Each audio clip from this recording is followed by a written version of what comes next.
वो आज की डेट में जो ऑप्टिकल फाइबर हम यूज कर रहे हैं ब्रॉडबैंड के लिए, उस सभी में वेवलेंथ जो कैरियर की है सिर्फ 3 चल रही है। कौन कौन सी? 800 नैनोमीटर, 1300 नैनोमीटर और 1550। इन 3 वेवलेंथ को ऑप्टिकल विंडोज कहते हैं। ये आप नोट कर लो। अगर पेपर में आ गया व्हाट आर ऑप्टिकल विंडोज, तो उसकी डेफिनेशन क्या रहेगी?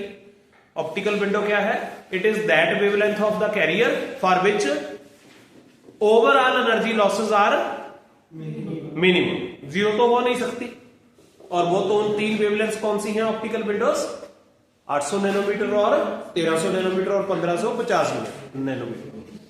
जब आप न्यूमेरिकल्स करोगे, किसी भी बुक को उठा लो जिसमें रियलिस्टिक न्यूमेरिकल्स होंगे, उन सभी में वेवलेंथ ऑफ द लाइट यही दे रखी होगी और कोई नहीं दे रखी होगी। अब नेक्स्ट आ गया कि एटीन्यूएशन के कारण जो है, मान लीजिए इधर मैं रख देता हूं x। x क्या है? Distance covered by light in the fibre. और इस तरफ हम रख देते हैं लॉस, सपोज करो। Is it okay? लॉस नहीं रखते, इस तरफ लिख देते हैं पावर। तो जब x इक्वल टू 0 यहां पे है, यानी कि it is the starting of the fibre, वहां पे पावर है हमारी P0।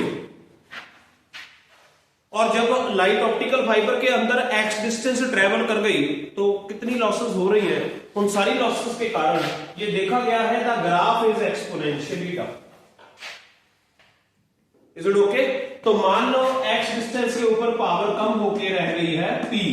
डिस्टेंस क्या है? x, और पावर कम होके कितनी हो गई? P। क्योंकि ग्राफ एक्सपोनेंशियली डिक्रीजिंग है तो ग्राफ कुछ इस तरह का होना चाहिए। P is equal to P0 e raise to power minus alpha x। ऐसा ग्राफ होगा। अल्फा एक कांस्टेंट ऑफ प्रोपोर्शनैलिटी है, एक्सपोनेंशियल ग्राफ ऐसे ही होते हैं। और अल्फा को हम कहते हैं एटीन्यूएशन कांस्टेंट। क्या कहते हैं? Attenuation constant. इसकी डेफिनेशन कैसे निकालेंगे? अगर आप करो if alpha is equal to 1 by x, if alpha is equal to 1 by x, then क्या हो जाएगा? P क्या हो जाएगा? P0 e raised to power minus 1, that will become 1 by e times P0. तो what is attenuation coefficient of a fiber? क्या definition निकली? It is reciprocal of that length of fiber up to which the power will become 1 over e of initial power. आप सभी को मालूम है 1 over e की value कितनी होती है? 0.318। मालूम है कि नहीं? कि 368 होती है? अब करके देखो, 1 डिवाइडेड बाय 2.7183, 0.368 होती है मेरे मुताबिक। चेक करो प्लीज। 1 डिवाइडेड बाय 2.7183, 367 है ना? 368 आ गया। ओके, तो हम मेरी अप्रीहेंशन सही थी। तो ये तकरीबन 36.8% ऑफ पीओ हो गया।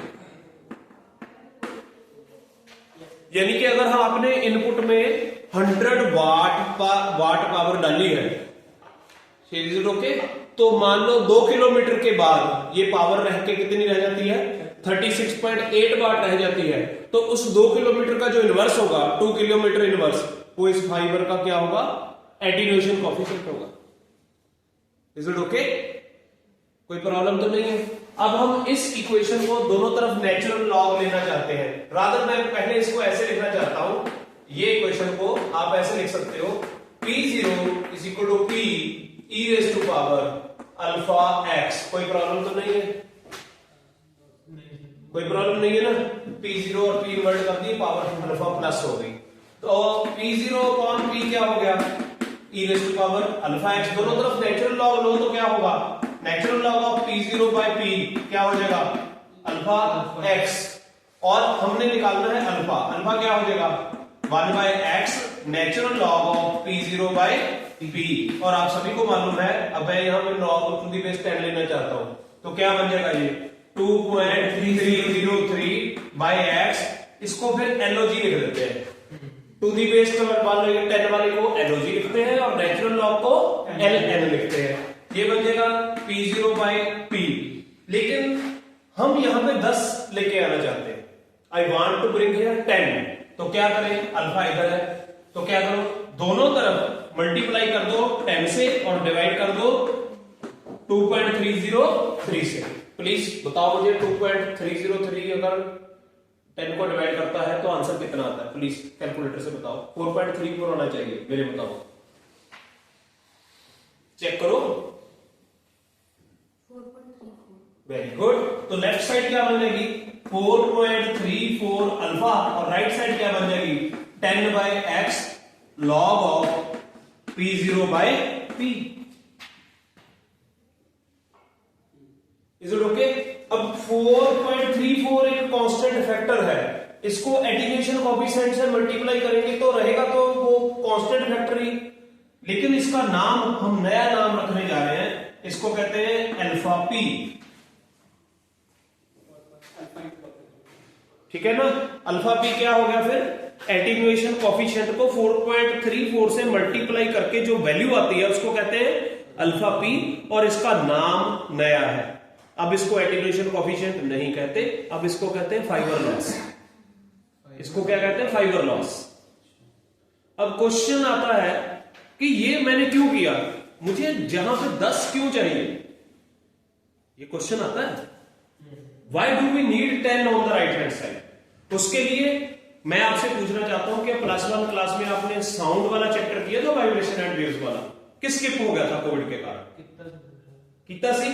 उसमें जो आपको पता होगा कि साउंड के 3 कैरेक्टर्स होते हैं।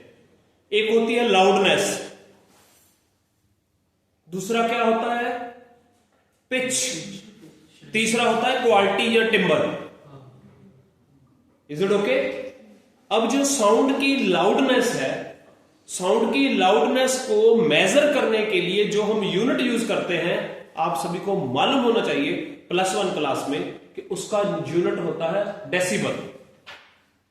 क्या होता है उसका यूनिट? डेसिबल।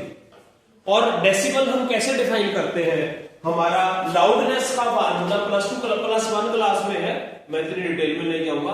लाउडनेस का फार्मूला होता है 10 log I/ITH। Is it okay?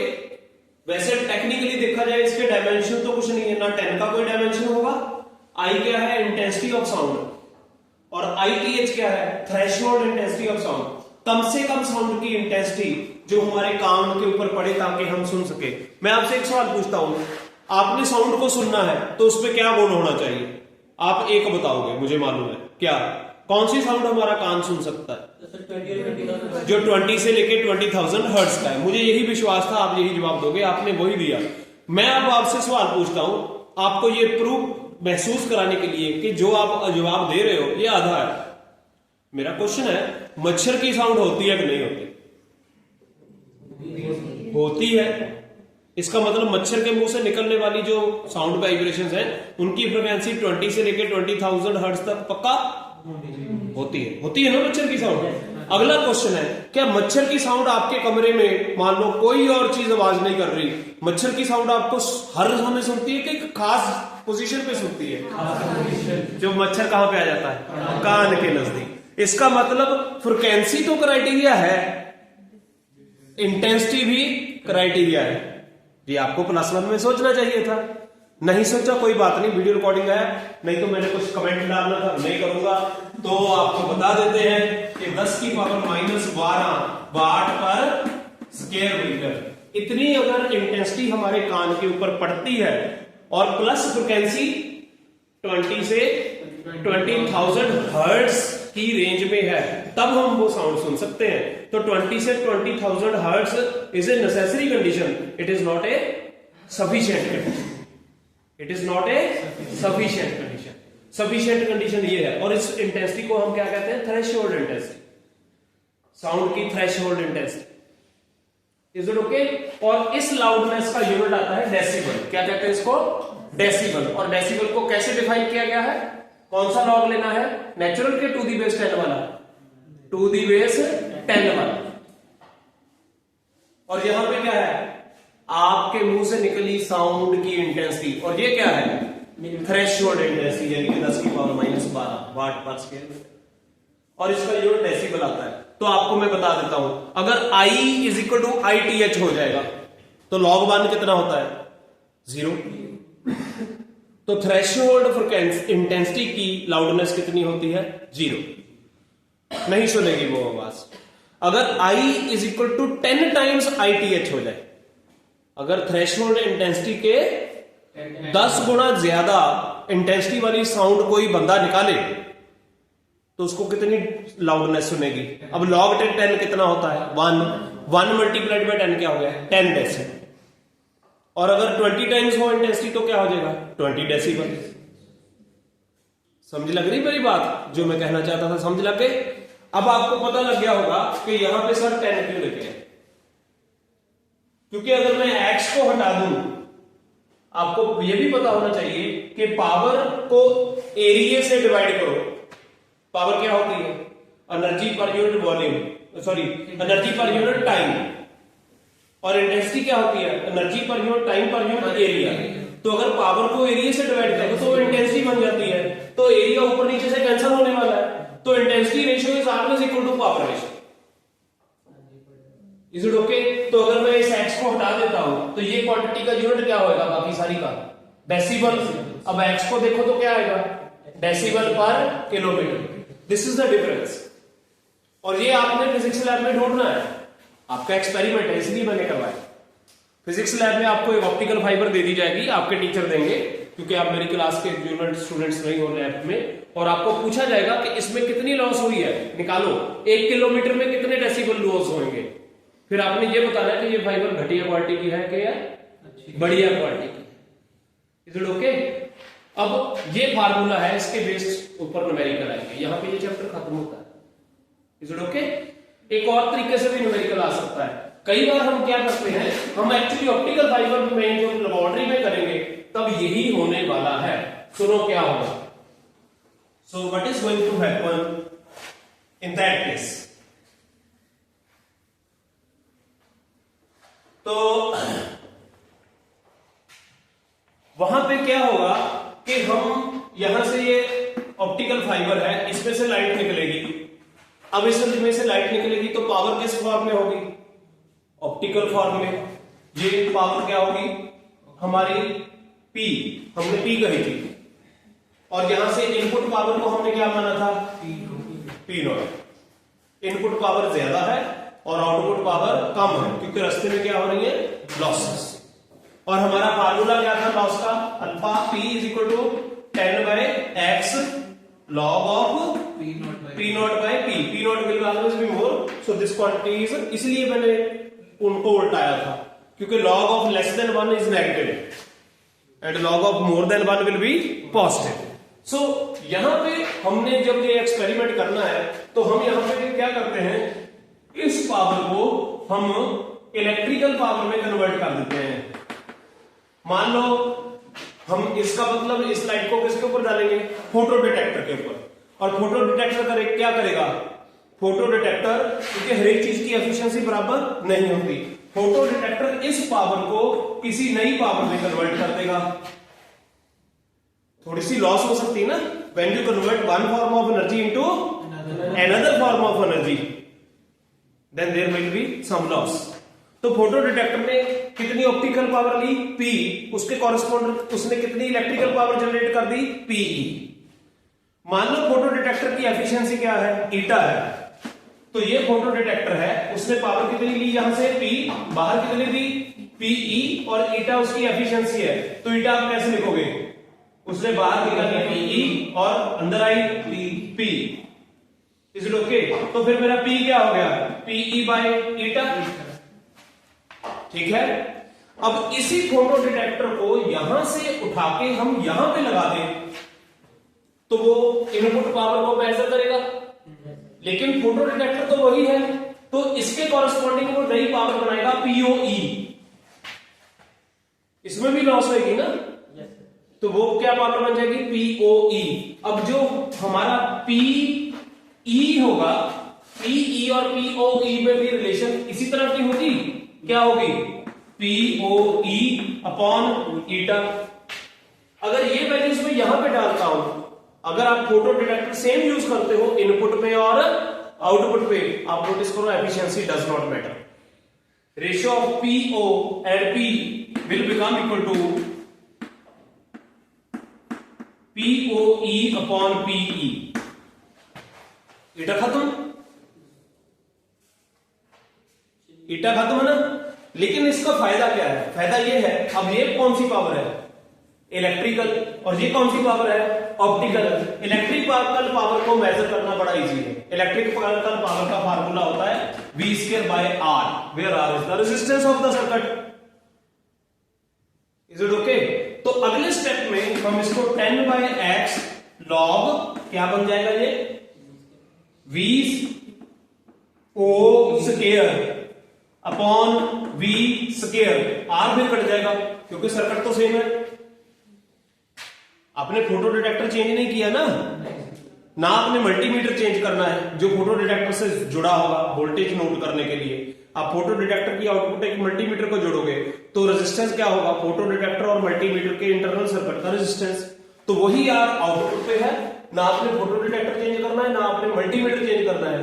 तो this will be here, same चीज यहां पे होगी। As a result of this what is going to happen, ये R कट जाएगा। अब VO² अपॉन V², ये क्या बनेगा, log m की पावर n क्या होता है, तो ये 20/X log 2⁻10 VO upon V, ये आ जाएगा। तो आप अल्फा P ऐसे निकालोगे लेबोरेटरी में, आपको एक फाइबर दे दी जाएगी, आपको क्या चाहिए होगी उस फाइबर की लेंथ, वो आप एक स्केल से, वुडन स्केल से उसकी लेंथ माप लोगे। फिर आपको क्या दे दिया जाएगा, एक फोटो डिटेक्टर और एक मल्टीमीटर। आप क्या करोगे, फोटो डिटेक्टर को किसके साथ जोड़ दोगे, मल्टीमीटर के साथ। मल्टीमीटर को क्या बनाओगे, वोल्टमीटर के एमीटर, वोल्टमीटर बनाओगे। मल्टीमीटर को वोल्टमीटर बना देना। एक रीडिंग लेनी है इनपुट पे, एक रीडिंग लेनी है आउटपुट पे। तो वोल्टेज जो इनपुट पे जनरेट होगी वो होगी VO, वो होगी ज्यादा, और वोल्टेज जो आउटपुट पे जनरेट होगी वो होगी V, वो होगी कम। ये आप वोल्टेजेस की वैल्यूज यहां पे डालोगे, लेंथ की डालोगे, आपको डेसिबल पर किलोमीटर मिल जाएंगे। बहुत ही इजी एक्सपेरिमेंट होगा, जिस दिन आप करोगे आप एंजॉय करोगे। Is it okay? तो मैं क्या एक्सपेक्ट कर सकता हूं कि इसके ऊपर बेस्ड न्यूमेरिकल्स आप कर लोगे सारे के सारे, हो जाएंगे ना। फार्मूला बेस्ड है। यहां पे हमारा ऑप्टिकल फाइबर का चैप्टर खत्म होता है।